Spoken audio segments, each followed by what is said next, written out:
اللہ میری سنتا نہیں آپ کی موڑتا نہیں. یہ اللہ کی توہین ہے, یہ ناشکری ہے. اللہ کہتا ہے میں سنتا ہوں, ہم کہتے ہیں ہم تو گناہگار ہیں جی اللہ ہماری سنتا نہیں ان کی موڑتا ہے. یعنی کہ ہم اللہ کو پابند کر رہے ہیں اور ہم نے یہ سمجھ لیا کہ ہم مانگیں گے تو اللہ ہمیں نہیں دے گا. تو اگر ہم مانگیں گے اللہ نہیں دے گا تو اس چیز کی کیا گارنٹی ہے کہ یہ مانگیں گے تو اللہ دے دے گا؟ اس چیز کی گارنٹی ہے؟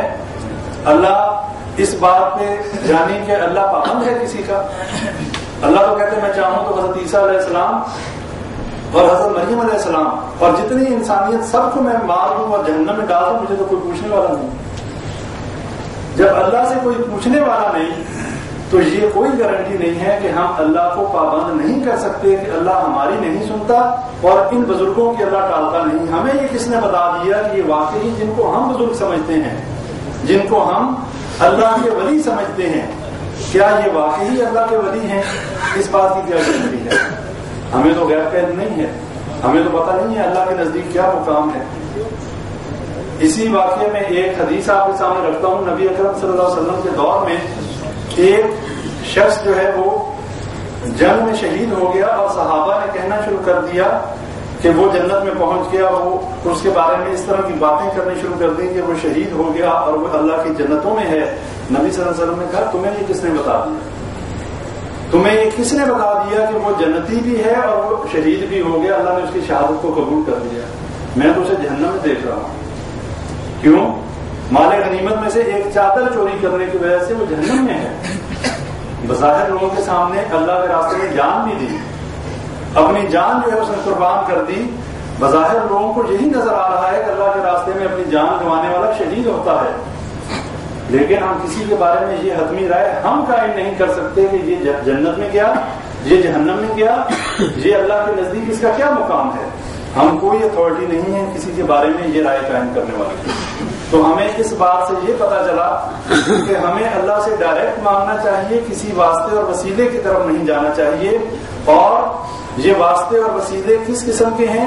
اس میں قبر پر جا کر کسی بزرگ کے واسطے سے دعا مانگنا یہ بھی شرک میں آتا ہے. گلے میں کوئی تعویذ لٹکانا, وہ عربی زبان میں ہو یا غیر عربی میں ہو, قرآن لکھا ہوا ہو یا قرآن نہ لکھا ہوا ہو. اس لیے کہ نبی اکرم صلی اللہ علیہ وسلم نے بالعموم فرما دیا من تعلق تمیمۃ فقد اشرک, کہ جس نے کوئی چیز لٹکائی, تمیمہ کہتے ہیں تعویذ کو, اور تمیمہ عربی کا لفظ ہے, تعویذ ہم اردو میں اور اپنے فارسی میں لفظ استعمال کرتے ہیں. جس نے کوئی چیز لٹکائی اس نے شرک کیا. اور اسی طرح ایک اور روایت میں فرمایا کہ جس نے کوئی چیز لٹکائی اللہ تعالیٰ اس کو اس کی وجہ سے نفع نہ دے. ایک حدیث میں آتا ہے کہ نبی اکرم صلی اللہ علیہ وسلم نے ایک نوجوان کو دیکھا کہ اس نے انگلی پر ایک پیتل کا چھلا پہنا ہوا تھا, انگوٹھی جیسے کہتے ہیں یا چھلا کہتے ہیں, پہنا ہوا تھا. پوچھا یہ کیا ہے بھائی؟ اس نے کہا کہ مجھے وہنا, اس نے کہا مجھے وہنا ہے. وہنا کہتے ہیں کمزوری ہے, اور یہ پڑا ہوا ہے اس لیے میں نے پہنا ہے, یہ میری کمزوری دور کرنے کے لیے ہے. مسند احمد کی حدیث ہے. نبی صلی اللہ علیہ وسلم نے کہا اس کو اتار دے, یہ تیری کمزوری کو اور بڑھائے گا, کم نہیں کر سکتا, اور اگر تجھے اس حالت میں موت آ گئی تو تیری نجات نہیں ہے.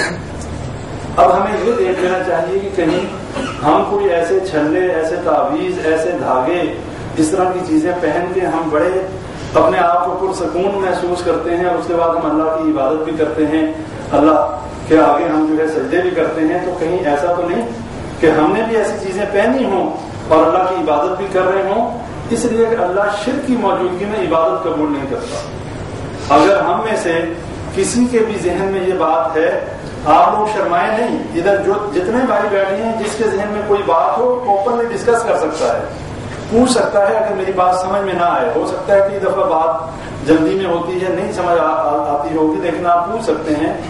اس لیے اگر ہم میں سے کسی کے بھی اندر اس طرح کی کوئی خامی ہے, کوئی لاعلمی میں یہ کام کر رہا ہے, اس تک یہ پیغام پہنچانا مقصد ہے کہ اس کے بارے میں نبی صلی اللہ علیہ وسلم نے بہت ہی جو ہے اس کے اوپر تعزیر اور بہت زیادہ اس کی مذمت کی ہے کہ ایسا بندہ جو ہے اس کی عبادت قبول نہیں ہوتی, اور یہ چیزیں لٹکانا صحیح نہیں ہے. مسند احمد کی میں نے آپ کے سامنے حدیث رکھ دی. اس کے بعد ایک اور حدیث حضرت عقبہ بن عامر رضی اللہ عنہ سے روایت ہے، فرمایا کہ جو شخص اپنے گلے میں تعویذ لٹکاتا ہے اللہ تعالیٰ اس کی خواہش پوری نہ کرے. یہی پہلے میں نے جو روایت ہے کہ آپ کے سامنے رکھی، من تعلق تمیمۃ فلا اتم اللہ لہ، کہ اللہ تعالیٰ اس کی اس خواہش کو پورا نہ کرے. پھر کہا من تعلق وضعۃ فلا وضع لہ لہ، فرمایا جس شخص کے گلے میں جو تعویذ لٹکاتا ہے اللہ اس کی جو ہے اسے آرام نہ دے، اس کو شفا نہ دے. اور پھر فرمایا من تعلق تمیمۃ فقط اشرک، جس نے گلے میں تعویذ لٹکایا اس نے شرک کیا. یہ ایک بات ہو گئی. اس کے بعد آ رہے ہیں کہ اگر کوئی شخص تعویذ نہیں لٹکاتا لیکن کئی لوگ کوئی دھاگا باندھ دیتے ہیں، کوئی کلائی کے اوپر کوئی ایسی چیز باندھ دیتے ہیں. نبی اکرم صلی اللہ علیہ وسلم کے پاس 10 افراد آئے اسلام قبول کرنے کے لیے. نبی صلی اللہ علیہ وسلم نے 9 جو لوگ تھے ان سے بیعت لے لی اور اسلام میں ان کو داخل کر دیا. 10ویں آدمی جو تھا اس کو جو ہے نبی صلی اللہ علیہ وسلم نے اس سے بیعت نہیں دی. بیعت نہ لینے کی وجہ کیا تھی کہ اس کے ہاتھ میں اس کی کلائی پہ ایک کڑا تھا. جو دور جاہلیت میں جو مشرکین جو ہے کڑے اور اس طرح کی چیزیں اپنے کلائیوں پر باندھا کرتے تھے، نبی صلی اللہ علیہ وسلم نے کہا کہ اس کی موجودگی میں تجھ سے بیعت نہیں دے سکتا، اس لیے کہ نبی اکرم صلی اللہ علیہ وسلم شرک کو مٹانے اور توحید کو پھیلانے آئے تھے. اس شخص نے اس کڑے کو توڑا، اس کو اتار کے پھینکا. نبی صلی اللہ علیہ وسلم نے پھر اس سے بیعت لی. اب ہمارا معاملہ کچھ اس کے برعکس ہے. ہمارا معاملہ یہ ہے کہ ہم تو سارے ہیں ہی مسلمان اور مسلمانوں کے گھروں میں پیدا ہوئے. اگر ہم مسلمان نہ ہوتے اور اب ہمیں مسلمان ہونا ہوتا تو نبی اکرم صلی اللہ علیہ وسلم کبھی بھی ہمیں مسلمان نہ کرتے. اگر ہمارے ہاتھوں میں، ہمارے گلے میں، ہمارے پاس ایسی چیزیں ہوتی تو پہلے ہمیں وہ اتارنی پڑتی.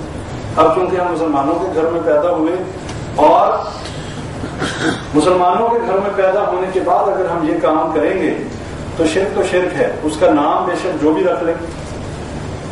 یہ ہمیشہ یاد رکھیں کہ دین کے اندر، اسلام کے اندر قاعدہ اور کلیہ جو ہے نام بدلنے سے اس کا جو ہے اگر سود کا نام کوئی تحفہ یا کوئی اس کا کچھ اور رکھ دے گا تو سود ہی رہے گا. اگر رشوت کا نام ہدیہ رکھ دیا جائے تو وہ نام بدلنے سے اس کی جو ہے حرمت چینج نہیں ہو جاتی، وہ رہے گا وہی.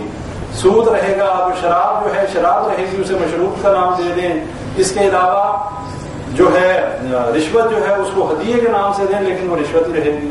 ہمارے نام بدلنے سے اس کا گناہ اور اس کا جو ہے وہ کم نہیں ہو جائے گا، وہ وہی رہے گا. اسی طرح شرک جو ہے اس کا نام جو مرضی رکھ لیں.